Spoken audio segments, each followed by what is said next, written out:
Recording in progress. Hello, everyone. My name is James. I'm an alcoholic, person in recovery, whatever appellation you prefer. Um, yeah, I'm based in New Zealand, in Christchurch at the moment on some teacher training, in Aucklander, much reviled by the rest of the nation, if there are any other Kiwis in the crowd. Um, yeah, thank you, Beck, for asking me this morning to share. Uh, Yeah, I've done a bit of this sort of thing in rehabs around my city. A common thing was to just go to a treatment center, usually one called the Bridge here in Auckland, and yeah, meet the people there, give a bit longer than usual share, um, and yeah, tell the story. Try not to focus on the war story. Maybe I'll say one thing that resonates with one person. I know that kind of sounds like some weird humble brag, but there's a lot of truth to it. And you know, I've heard many things I've related to in AA. I've heard many things I've hated in AA. I've heard many things I loved in AA. I've heard many, I've had the whole caboodle. I've spent most of my sobriety, just got a regular old 12-step AA.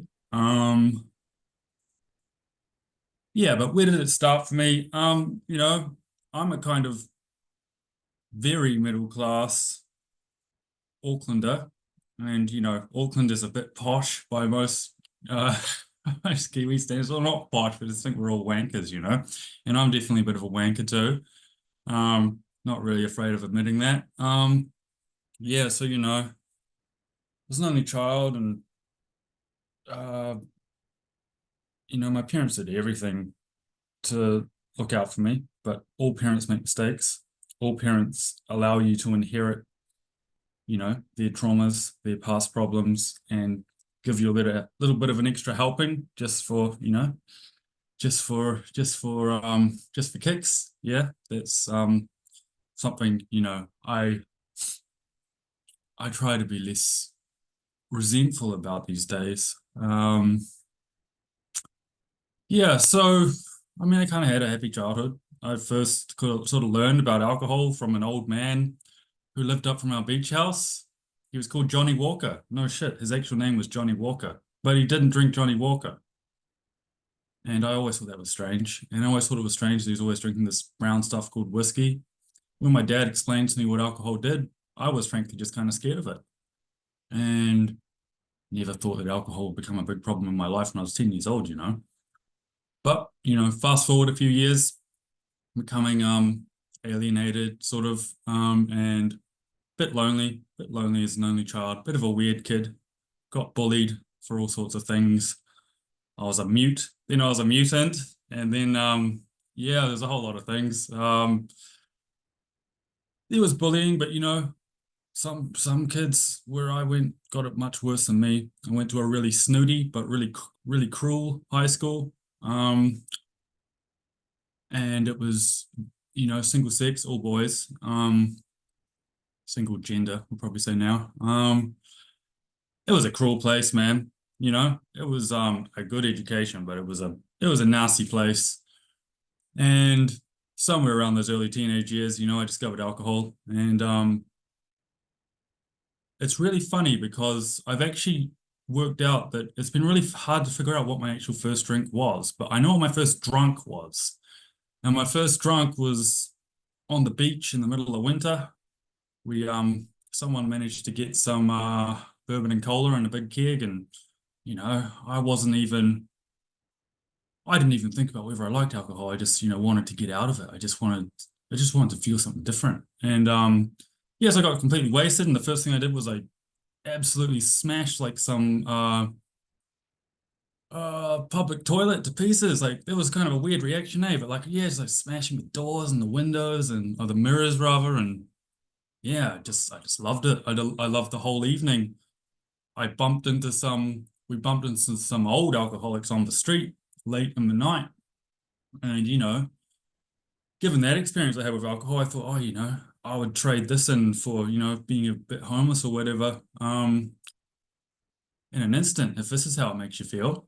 Um, and yeah, I'm trying not to focus on the war story, but there was stuff that wasn't very good for a 14 or 15-year-old to be, feeling and thinking. But I was 14 or 15. I didn't think like that then. I just thought about what made me feel better now. And I still do that all the time, of course. And yeah, I mean, the story was that it led to drugs. There are a lot of very strange, temporarily legal drugs in New Zealand.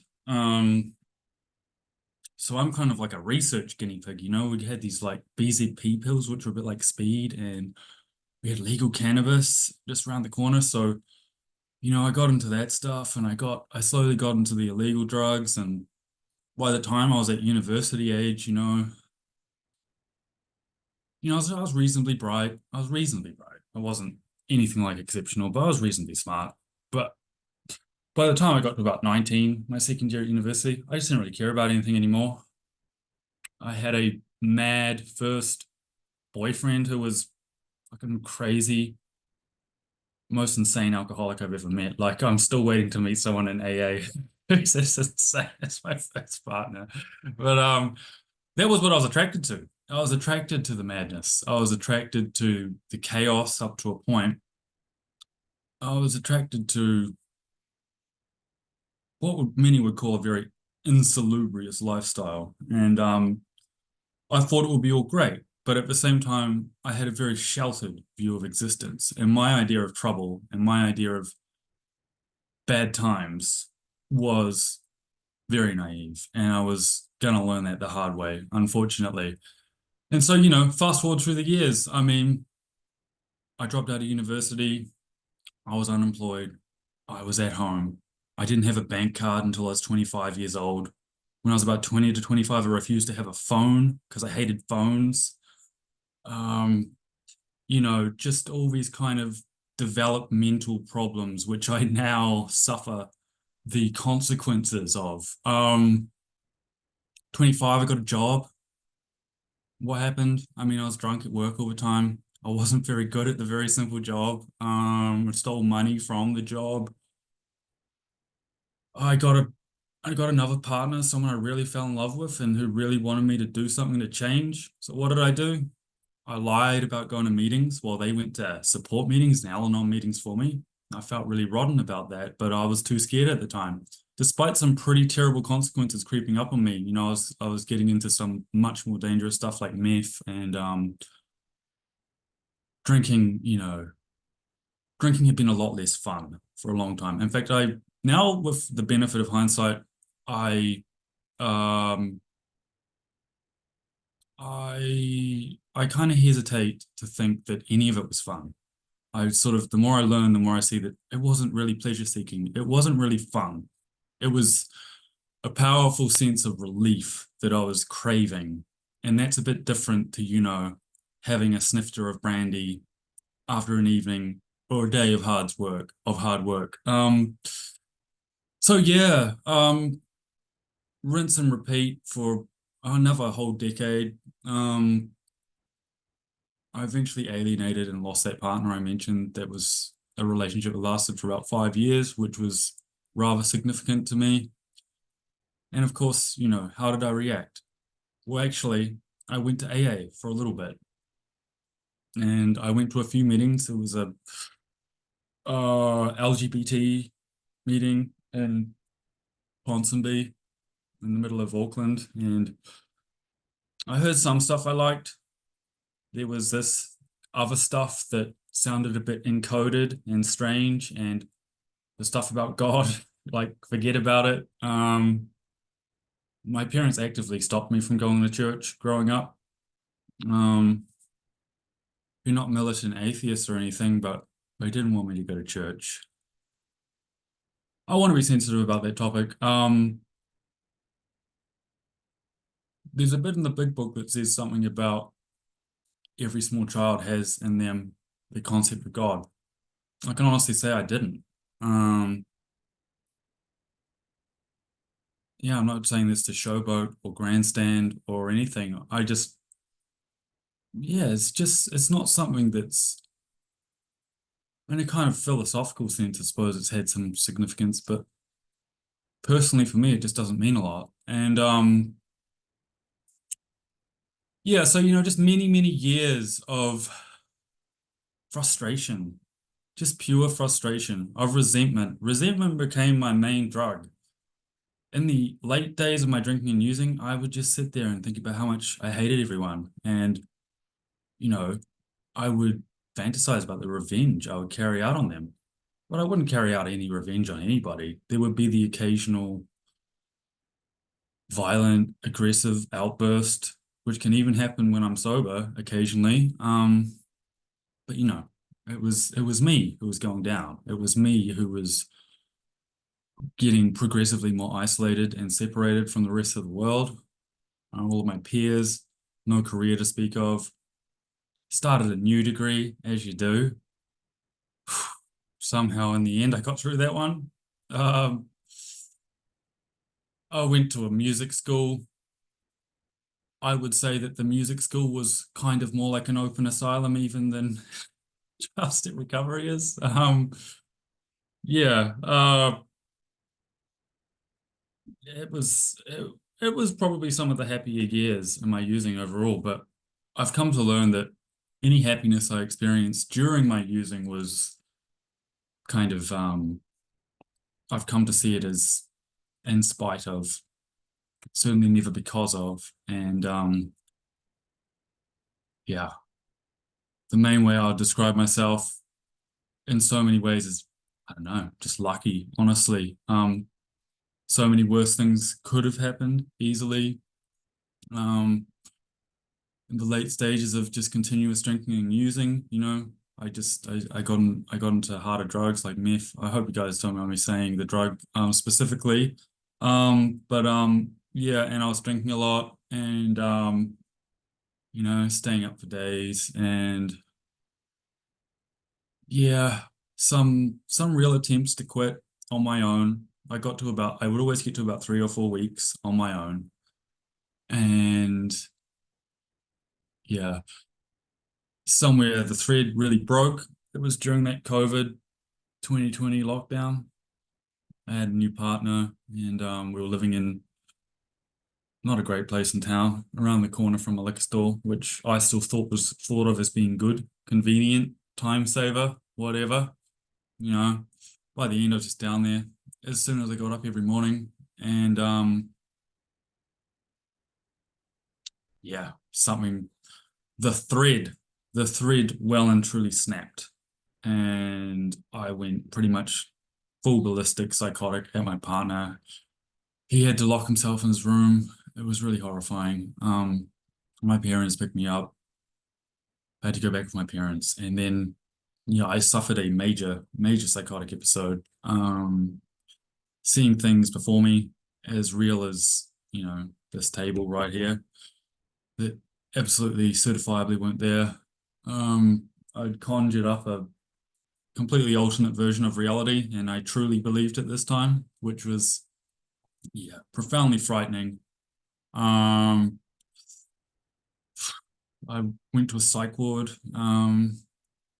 I didn't even know I was in a psych ward. My parents are, quite well off and quite well connected, so I think they did a lot of stuff to get me out of there because I think I would have been there a lot longer if I didn't have any help on the outside because I didn't know I was there.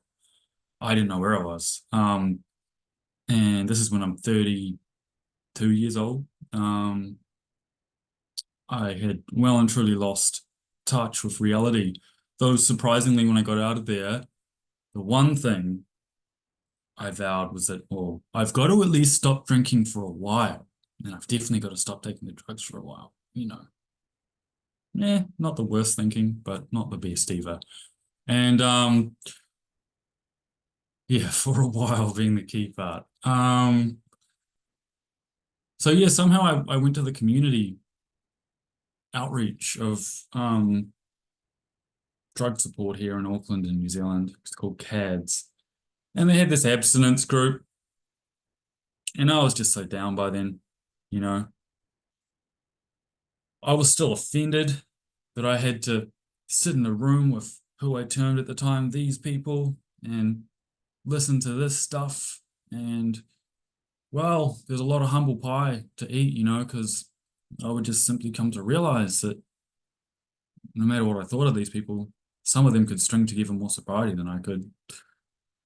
Some of them seem to have some slightly brighter ideas about managing their lives, but looking back, what was something I didn't learn during that time? I just wasn't a part of it. I began to feel resentful that I was there in the first place. I used to think,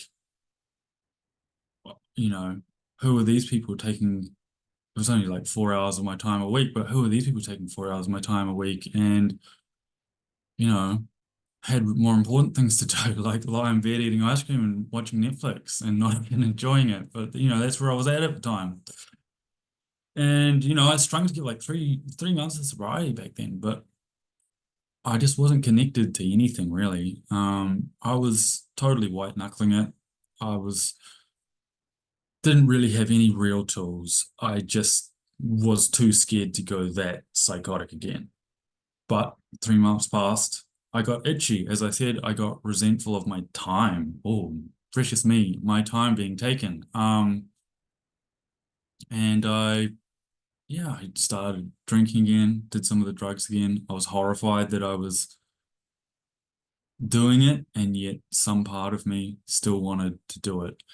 And I think that might be the problem for some of us. I think, I have heard of people who come to AA and they hear they never need drink again, and that's enough for them.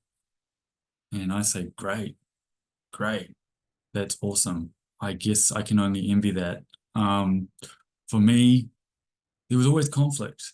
Like there was always a conflict. Um, yeah, so that time passed, and that was really the darkest time. The darkest time was when I didn't want to be in recovery, but I didn't want to be drinking and using, but I was doing that anyway. And I just really like profoundly lost hope. I was just so depressed. And looking back, it wasn't even that long. It was like 3 months like that. But I got myself to the strictest rehab in New Zealand. I thought, I've got to go to boot camp. I've got to, I've got to, I've got to do the hardest thing possible to get out of this. Even though currently I get out of bed at 5 p.m. and if I drink some Coke and eat some ice cream and play some video games, that's a good day. That was a good day for that period. And so I went to the strictest rehab in Auckland, and they said, if you come here, you should do all the pre-treatment stuff because you're going to come here and you're going to be like, whoa. And that's exactly what happened. I got there, thought, oh yeah, I know all this. Oh, that'll be fine. This is all I need to know. Just need to go to rehab for 4.5 months and be fine. You know. Um, yeah, it's a tough place. It's an amazing place as well, but it's an incredibly tough place. Sleep with a 6'5" dude with huge muscles that had a picture of a gorilla pointing a gun at me. I was terrified for my life. His story made my story look like kindergarten stuff. And yeah, what did I do? I left the strictest rehab in New Zealand after 6 days. I walked through the middle of the hallway with my bags and I left. But I did maintain some good sobriety after that. And I didn't want to go back to AA. I'd only been to a few meetings, but I hated AA. That was my most solemn feeling. Like almost really, I would rather die than go to AA. No one had even said anything particularly offensive to me. There was just something about the idea of it that I don't know, man. I thought I was too high and mighty. There was a bit of that, but there was also there's a lot of shame. There was a lot of surely I can figure this out on my own. And I have heard, I was just listening to a man called Joe who started Smart Recovery. He said that around when they interviewed 18,000 people who had alcohol use disorder, they found that something like 30% of them do it on their own. So I'm not going to tell you you can't do it on your own. What I am going to tell you though is that I couldn't do it on my own.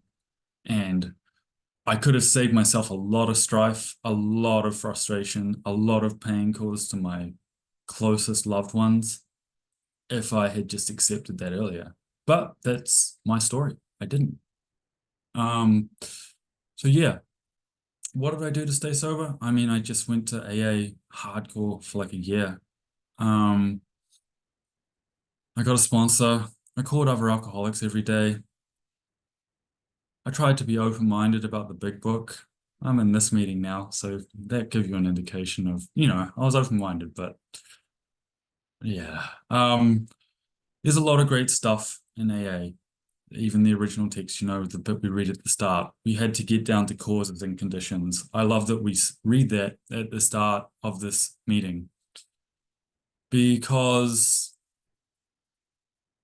I don't think that alcohol itself was ever the real problem. I don't think that drugs themselves were ever the real problem.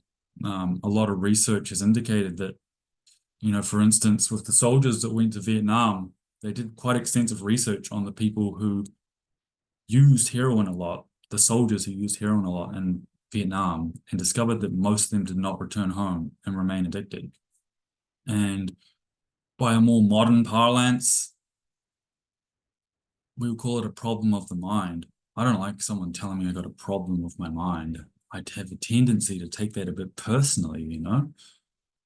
But that's okay. When that's said, I think what's really meant is that it's a complex condition of psychology, of emotion, of spirituality, if you will, that creates a real distortion and an amplification of certain things. And how I've come to see it is that the first step of the traditional AA program is that we admitted we were powerless over alcohol, that our lives had become unmanageable.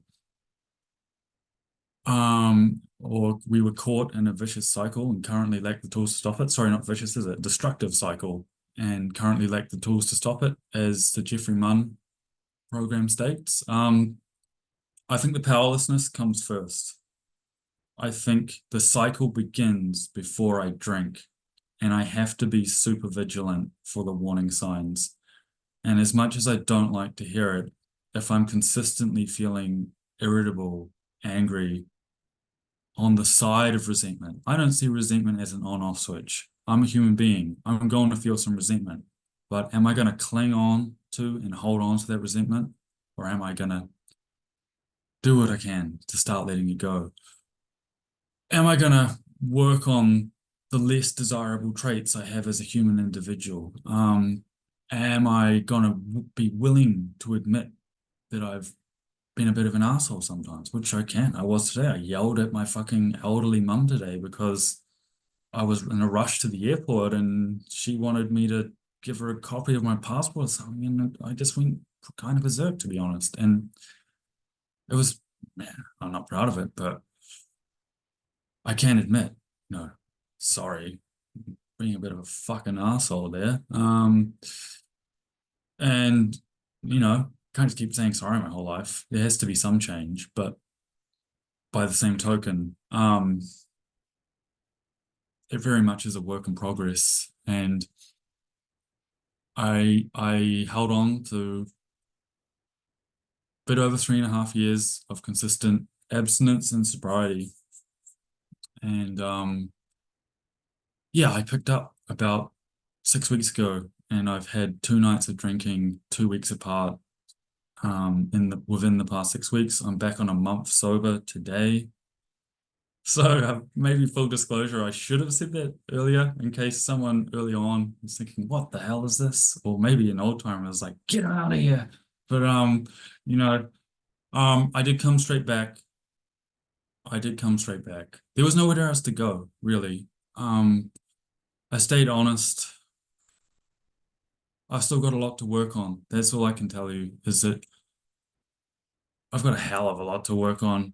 Um, and you know, we had to get down to causes and conditions. I've got more searching to do there. I've got more work to do there. I've got more tools to pick up in that department. And that's why I want to become a part of, more secular versions of recovery. Is there a bit of pride around God? Well, yeah, for me, maybe, sure. I'm not like completely unwilling to admit that. It's more though that I think that I think that we just need the alternative. Um, if I had known there was an alternative, I can't get hypothetical about what I may have done, but it's nice to know that there is one. Um, there's something a bit, I don't know.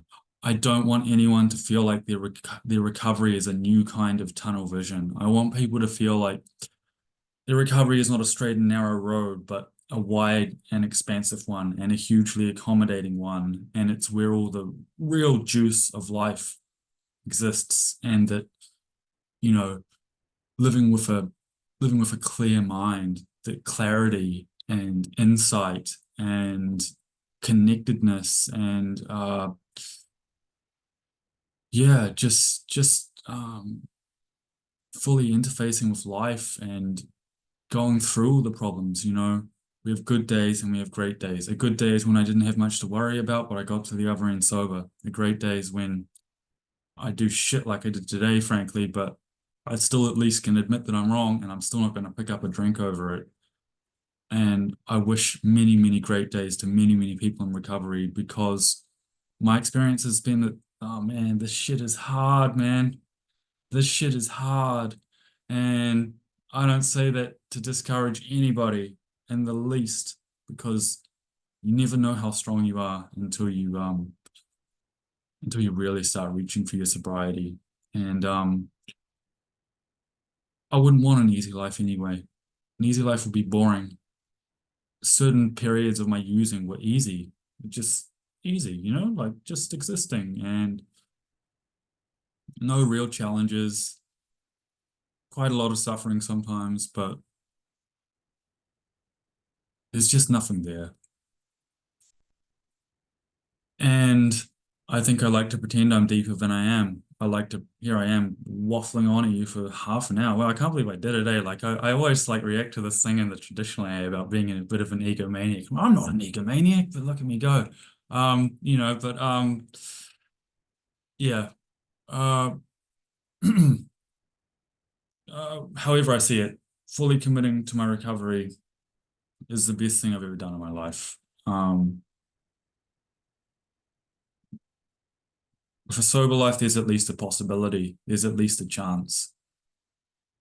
Um, things have changed. You know, I'm down in another city studying to become a teacher. I've been working as an online tutor for a couple of years. That stuff was not possible for me in the past. I was just about officially the most useless bastard ever come across. And yeah, I'm getting a bit better, just a bit. I think my partner's within earshot, so he's probably rolling his eyes. Uh, but you know, definitely the best thing I've ever done.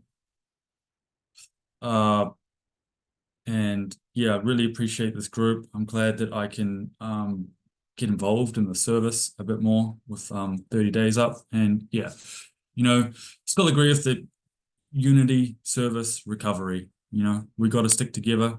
We got to huddle together a bit sometimes. We got to reach out, and these meetings don't run themselves. People do quite a lot of tireless work to keep these things going.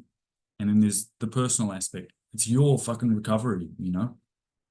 We've got to want this.